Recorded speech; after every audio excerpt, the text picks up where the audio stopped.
brutally killed an elderly woman learned his fate in court today. 23 ABC's Christine Din was at the sentencing for David Moses, who displayed some strange behavior in court. While many of us would be nervous and scared while facing the possibility of life in prison, David Moses acted amused and bored at his sentencing today. With a chuckle, a laugh, and yawn after yawn, David Moses acted strangely at his sentencing this morning, appearing to fall asleep in his chair not once, but twice. It gave me the impression that he thought this was a game.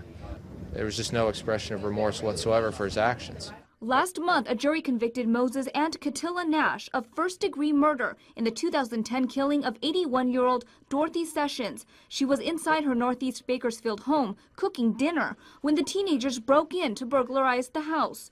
When she confronted them, they brutally beat her to the point of being unrecognizable. She was such a caring, she had such a gentle spirit about her. I know that if there were more people like Pauline Sessions, we wouldn't be having trials like this. Moses was on juvenile probation when he killed Sessions.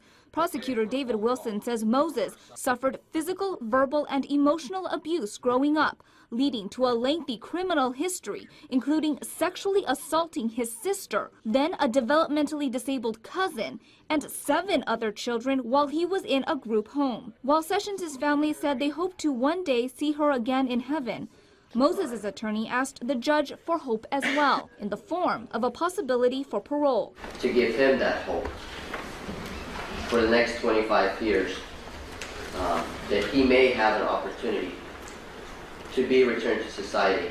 Instead, the judge sentenced Moses to life in prison without the possibility of parole. Mr. Moses received the punishment he deserved. Frankly put, he's just a dangerous individual, and there's only one place to put him, and that's in the penitentiary for the rest of his life. As for the Nash sisters, Katila Nash's sentencing has been continued to next month. That's also when her sister, Angelique Nash, who was the lookout during the burglary, will begin the retrial of her case. In the studio, I'm Christine Din, 23 ABC. 562027, that the defendant shall serve a term of 3 years, which is the minimum on count 1 of that. As to count 2 in that case, felonious assault, a felony of the 2nd degree, it is ordered that the defendant shall serve a term of 2 years in prison on that count. As to count 3 of that case, the robbery, which is also a felony of the 2nd degree, the court orders that the defendant shall serve a term of 2 years on that count as well.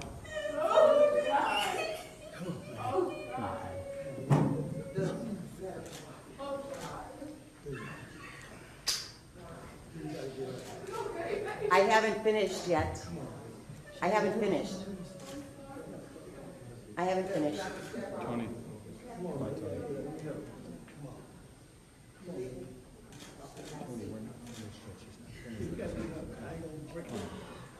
It's not as bad as you think it is. Come on. On the sole count of the indictment in case 564206, the felony of the 3rd degree, the court orders that the defendant shall serve a term of 9 months in prison on that count.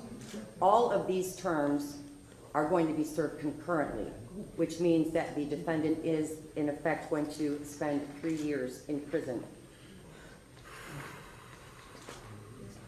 As part of your sentence, Mr. Farmer, you are subject upon your release from prison to a period of post-release control to be supervised by the Adult Parole Authority.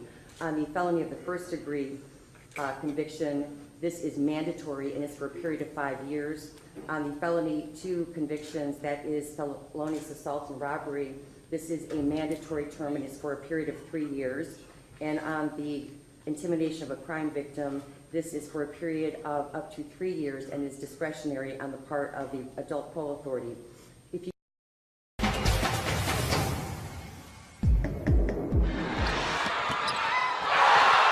Tony Farmer's talent on the basketball court made the Garfield Heights High School senior one of the top college recruits in the country. The defendant shall serve a term of 3 years, which is the minimum. But the 18-year-old Farmer may have forfeited a scholarship and his future when he attacked his ex-girlfriend in her apartment building in Bedford Heights on April 23rd. This surveillance video obtained by the Fox 8 I team shows Farmer striking Andrea Lane in the head and then continuing to strike and kick the 18-year-old as she cowered in a corner and pleaded for him to stop. But police say he dragged her outside by the hair and continued to assault her. Then, when she tried to get back inside the apartment building, he attacked her again, tried to pull her outside, and later kicked her in the head 4 times. I don't know what was wrong with him that day. I know he was a good person. I hope he still is. I hope he learns from this. The court orders that the defendant shall serve a term of 2 years on that as well.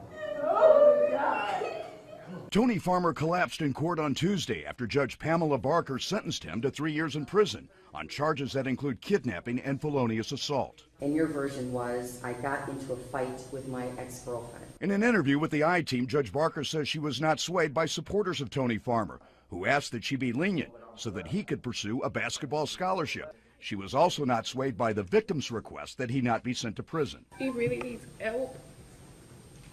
I don't think jail will give him that. There's nothing in the sentencing guideline that talks about him being a basketball star and being able to go forward when obviously I think she's been very traumatized by this whole situation. The judge says she also concluded that Tony Farmer was not remorseful after his initial arrest because he later attempted to intimidate the victim by sending her a series of text and phone messages. He certainly threatened her or said that he should have done something more to her, and so that, in addition to what I saw on the tape, was very telling to me, and it was a violation of the no contact order that was put in place to protect her. The defendant is ordered to the custody of the sheriff for transport to the Lorraine Correctional Institution for evaluation as to transfer. And as Tony Farmer heads to prison, the judge says he only has himself to blame for the cloud that now hangs over his once bright future. The opportunities that were lost, I would just say that he lost them.